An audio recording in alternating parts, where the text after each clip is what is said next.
Assalamualaikum warahmatullahi wabarakatuh. Di sini saya yang bernama Ana Yudawi Pratama ingin menjelaskan sedikit tentang materi kelompok 1, yaitu pendidikan dan pelatihan. Dalam peningkatan, pengembangan dan pembentukan tenaga kerja dilakukan melalui upaya pembinaan, pendidikan dan pelatihan. Program pendidikan dan pelatihan dirancang untuk mendapatkan kualitas sumber daya manusia yang baik dan siap untuk berkompetisi di pasar tenaga kerja, organisasi, perusahaan, lembaga, dan instansi menyadari bahwa pegawai atau karyawan sumber daya manusia bukanlah sapi perah yang hanya dimanfaatkan tenaganya untuk kepentingan organisasi, perusahaan, lembaga, dan instansi semata. Tetapi sumber daya manusia juga menjadi aset organisasi, perusahaan, lembaga, dan instansi yang harus selalu ditingkatkan kemampuannya dan keterampilan untuk meningkatkan produktivitas. Di samping itu, juga untuk mengantisipasi era globalisasi dan perkembangan pasar bebas serta mengikuti perkembangan ilmu pengetahuan dan teknologi yang semakin pesat. Sumber daya manusia pada dasarnya masih mempunyai keterbatasan yang melekat pada dirinya. Untuk itulah organisasi, perusahaan, lembaga, dan instansi merancang program pendidikan dan pelatihan untuk mempersempit keterbatasan yang ada pada sumber daya manusia. Pendidikan dan pelatihan merupakan penciptaan suatu lingkungan di mana sumber daya manusia dapat memperoleh atau mempelajari sikap, kemampuan, keahlian, pengetahuan, dan perilaku yang dengan pekerjaan mereka. Menurut Hendrasman, pendidikan adalah suatu kegiatan untuk meningkatkan pengetahuan umum seorang, termasuk di dalamnya peningkatan penguasaan teori dan keterampilan pengetahuan umum terhadap persoalan-persoalan yang menyangkut kegiatan dan mencapai suatu tujuan. Sedangkan menurut Sagion, pendidikan adalah suatu kegiatan untuk meningkatkan, memutuskan terhadap persoalan-persoalan yang menyangkut kegiatan dalam mencapai satu tujuan. Sedangkan belajar mengajar dalam rangka mengalihkan suatu pengetahuan dari seorang kepada orang lain sesuai dengan standar yang ditetapkan dari hasil proses belajar. Pelatihan adalah proses memberikan atau meningkatkan kemampuan yang keterampilan serta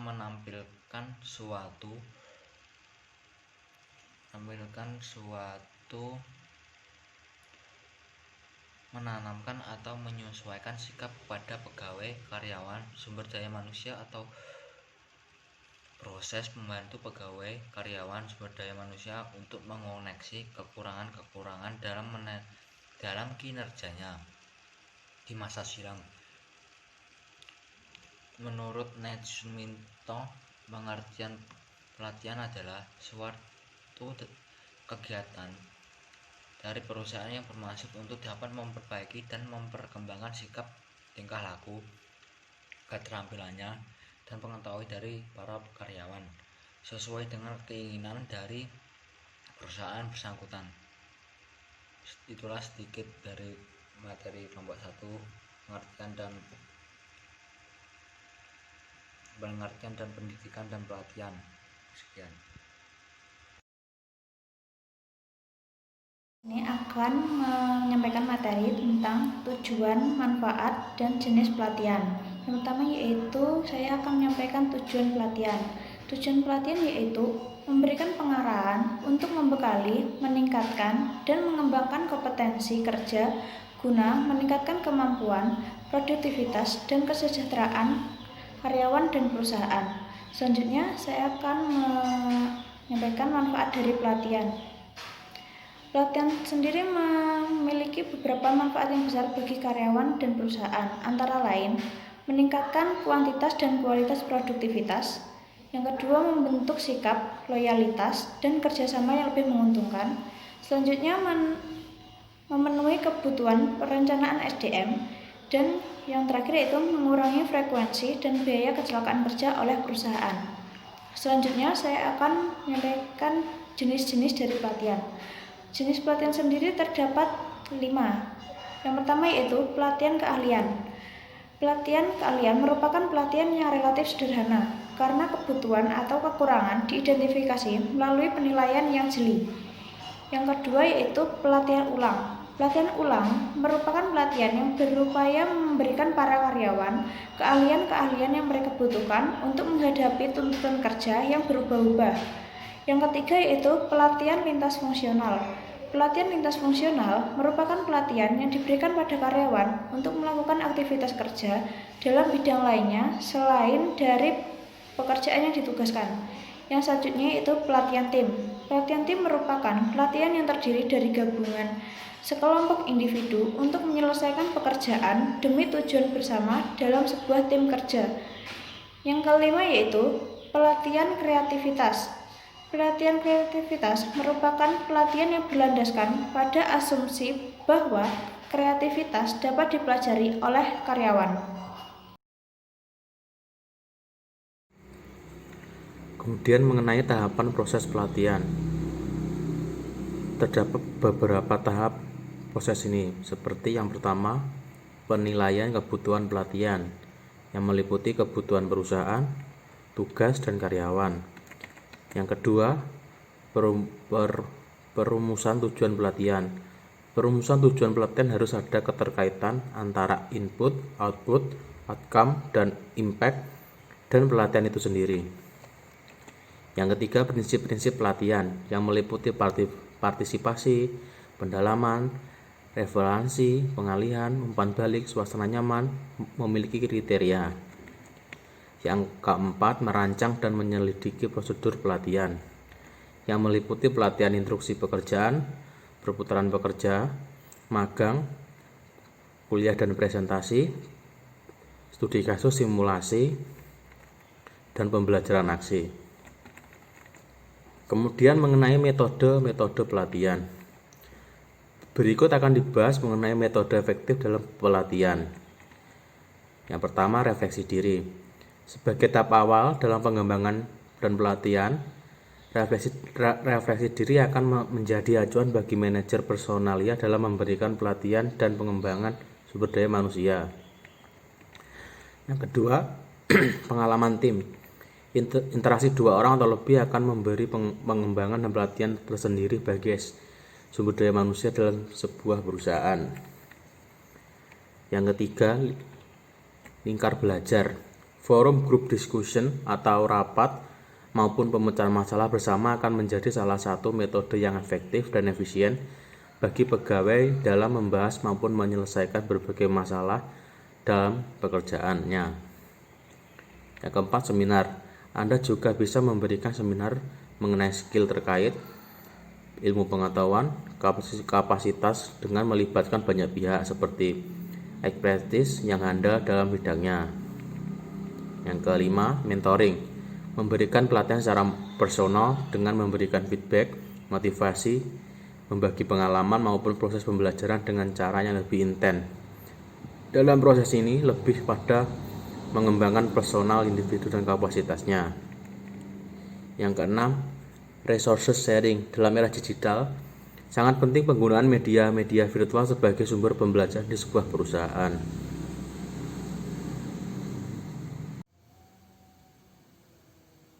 Saya akan menyampaikan materi tentang pengembangan program pelatihan. Pengembangan program pelatihan merupakan proses yang dilakukan oleh organisasi perusahaan agar kegiatan pelatihan tenaga kerja berjalan dengan efektif. Pengembangan pelatihan memiliki kegunaan pada karir jangka panjang pada karyawan untuk membantu menghadapi tanggung jawab yang lebih besar di waktu yang akan datang. Prosedur pengembangan program pelatihan terdapat 5 tahapan, yaitu yang pertama, menetapkan sasaran pelatihan. Yang kedua, menetapkan uraian jabatan secara rinci. Yang ketiga, mengembangkan suatu formulir analisis tugas. Yang keempat, mengembangkan sebuah lembaran instruksi kerja. Yang kelima, yaitu mempersiapkan program pelatihan. Oke, baik. Selanjutnya saya akan melanjutkan tentang konsep pengembangan. Konsep untuk mengembangkan rencana pelatihan strategis mengandung 4 tingkatan produk. Masing-masing adalah sebagai berikut. Yang pertama, mengatur strategi. Manajer SDM dan pelatihan harus lebih dahulu bekerja sama dengan manajemen untuk menentukan bagaimana pelatihan akan terhubung secara strategis pada rencana bisnis strategis dengan tujuan untuk meningkatkan kinerja karyawan dan organisasi. Lalu selanjutnya yaitu merencanakan. Perencanaan harus terjadi dengan tujuan untuk menghadirkan pelatih yang akan membawa hasil-hasil yang positif untuk organisasi dan karyawannya. Sebagai bagian dari perencanaan, tujuan dan harapan dari pelatihan harus diidentifikasi serta diciptakan agar tujuan pembelajaran yang dapat diukur dan spesifik untuk melacak efektivitas pelatihan. Lalu yang ketiga, mengorganisasi. Kemudian pelatihan tersebut harus diorganisasi dengan memutuskan bagaimana pelatihan akan dilakukan, mendapatkan sumber-sumber daya yang dibutuhkan, dan mengembangkan intervensi pelatihan. Semua aktivitas ini memuncak dalam pelatihan yang sesungguhnya. Lalu yang keempat, memberi pembenaran. Untuk mengukur dan mengevaluasi pada tingkat pelatihan dan memenuhi tujuan akan mengesahkan usaha-usaha pelatihan. Kesalahan-kesalahan di masa lalu dalam pelatihan dapat secara eksplisit diidentifikasi dalam tahap ini. Belajar dari berbagai kesalahan selama masa pelatihan akan menghasilkan cara yang efektif untuk meningkatkan pelatihan di masa depan. Terima kasih. Di sini saya Elisinda Febian akan menerangkan tentang manfaat dan tujuan sumber daya manusia. Tujuan pengembangan sumber daya manusia adalah untuk meningkatkan kinerja sehingga aktivitas pengembangan sumber daya manusia seharusnya dirancang dengan menggunakan informasi analisis jabatan yang berkaitan dengan apa yang dibutuhkan dalam melakukan pekerjaan. Apabila tujuannya mengembangkan karyawan untuk promosi dan kemajuan yang akan datang, maka aktivitas pengembangan sumber daya manusia diselaraskan dengan kriteria seleksi dalam penerimaan karyawan baru. Apabila tujuan pengembangan sumber daya manusia untuk menciptakan budaya perubahan, maka akan lebih baik mengalihkan evaluasi kinerja dengan imbalan kinerja dalam pelaksanaan pengembangan sumber daya manusia. Secara lebih khusus, tujuan pengembangan sumber daya manusia adalah 1. Mengembangkan sumber daya modal baru yang dapat dikembangkan untuk meningkatkan produktivitas organisasi, termasuk sumber daya keunggulan kompetitif, modal manusia, modal organisasi, dan modal pasar yang potensial. Yang kedua, membantu individual, kelompok, dan organisasi untuk mengantisipasi, mendapatkan, dan menciptakan perubahan. Yang ketiga, meningkatkan kualitas hidup individual karyawan. Pada akhirnya, pengembangan sumber daya manusia memungkinkan individu dan organisasi untuk menghasilkan output secara maksimal melalui evaluasi sumber daya yang tak terbatas secara minimal. Manfaat pengembangan sumber daya manusia. Keberhasilan suatu perusahaan sangat tergantung dari kinerja karyawan yang terlibat di dalamnya. Oleh karena itu, peranan karyawan sangat penting dalam kemajuan perusahaan. Karyawan dengan kinerja tinggi mampu memberikan hasil maksimal bagi kemampuan perusahaan. Salah satu cara untuk menciptakan karyawan yang memiliki produktivitas dan kinerja tinggi adalah melalui program pelatihan dan pengembangan sumber daya manusia yang baik. Ada sangat banyak manfaat dari pelatihan dan pengembangan sumber daya manusia. Setidaknya ada 5 poin manfaat pentingnya, yaitu yang pertama, pelatihan dan pengembangan sumber daya manusia mengurangi dan menghilangkan kinerja buruk. kegiatan ini pengembangan akan mampu meningkatkan kinerja pegawai. Yang kedua, pelatihan dan pengembangan sumber daya manusia meningkatkan produktivitas individu dan tim. Mengikuti program pengembangan berarti pegawai juga memperoleh tambahan keterampilan dan pengetahuan baru. Yang ketiga, pelatihan dan pengembangan sumber daya manusia meningkatkan fleksibilitas angkatan kinerja.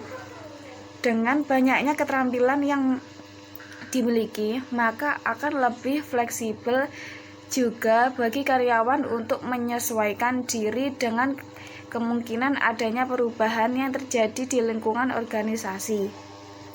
Yang keempat, pelatihan dan pengembangan sumber daya manusia meningkatkan komitmen karyawan. Dengan melalui kegiatan pengembangan, pegawai diharapkan akan memiliki persepsi yang baik tentang organisasi yang secara tidak langsung akan meningkatkan komitmen pegawai secara dapat memotivasi mereka untuk memiliki kinerja yang baik. Yang kelima, pelatihan dan pengembangan sumber daya manusia mengurangi turnover dan absensi. Bahwa dengan semakin besarnya komitmen komitmen pegawai terhadap organisasi akan memberikan dampak terhadap adanya pengurangan tingkat turnover absensi. Dengan 5 manfaat pelatihan dan pengembangan sumber daya manusia, perusahaan akan lebih dapat berkembang dengan pesat. Sekian dari saya. Wassalamualaikum warahmatullahi wabarakatuh. Bab yang terakhir mengenai kelanjutan pengembangan. Terdapat 4 tahap yang terdiri dari: yang pertama, tahap reaksi. Evaluasi dalam tahap ini bertujuan mencari tahu seberapa penting program pelatihan dan pengembangan yang telah dilakukan bagi tenaga kerja. Yang kedua, tahap pembelajaran. Tahap evaluasi ini berupaya menggali informasi bagaimana tenaga kerja bisa meningkatkan keahlian, sikap, pengetahuan, kepercayaan diri, dan komitmen mereka dalam melakukan pekerjaannya. Yang ketiga, tahap perilaku. Evaluator akan melihat seberapa jauh tenaga kerja mengaplikasi hasil program pelatihan dan pengembangan tenaga kerja yang mereka ikuti ke dalam pekerjaannya. Proses ini perlu waktu panjang pasca program, bisa berminggu-minggu bahkan berbulan-bulan. Yang terakhir, tahap hasil. Hasil yang dimaksud dalam tahapan ini adalah efek yang dikehendaki oleh perusahaan dari program pelatihan dan pengembangan tenaga kerja. Hasil yang diukur adalah pencapaian individu masing-masing tenaga kerja dalam pencapaian perusahaan secara keseluruhan.